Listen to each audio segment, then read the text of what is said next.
আবারও চললাম অচেনা এক শহরের উদ্দেশ্যে। এই ক্লিপসগুলো ছিল ১০-১২ দিন আগের।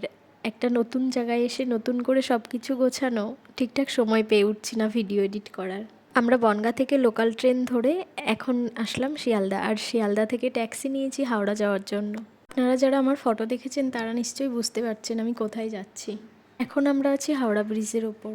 এখন ভিডিওটা এডিট করতে করতে আমার একটা কথা মনে পড়লো। আমি যখন প্রথমবার বোম্বে গেছিলাম তখনও আমি একা গেছিলাম, আমার বর ছুটি পায়নি নিতে আসার জন্য। আর এবারও ঠিক তাইই হলো।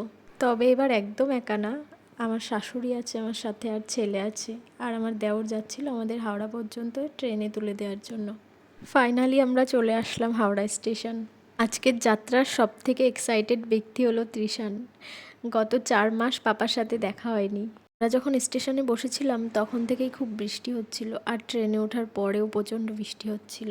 আমাদের ট্রেন ছিল ৩:১০-এ। আমরা তার আগে লাঞ্চ করে তাই ট্রেনে উঠেছি।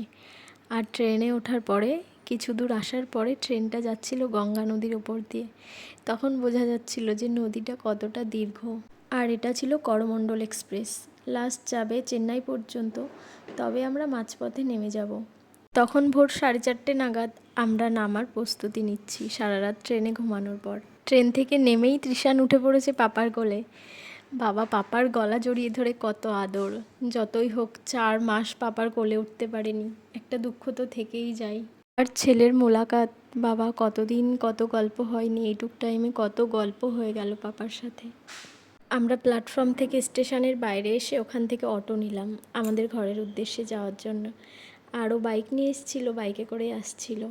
আমরা যখন অটোতে উঠি তখন চারিপাশটা হালকা অন্ধকার, অন্ধকার থেকে সবে সকাল হচ্ছে। অ্যাট লাস্ট আমরা পৌঁছে গেলাম আমাদের ডেস্টিনি অ্যাট হোম। ঘরে ঢোকার পরে আমি সবথেকে বেশি সারপ্রাইজড হই, কারণ আমার বর আমাকে বলেছিল তোমার কষ্ট হবে বলে আমি সব কিছু গুছিয়ে রেখেছি।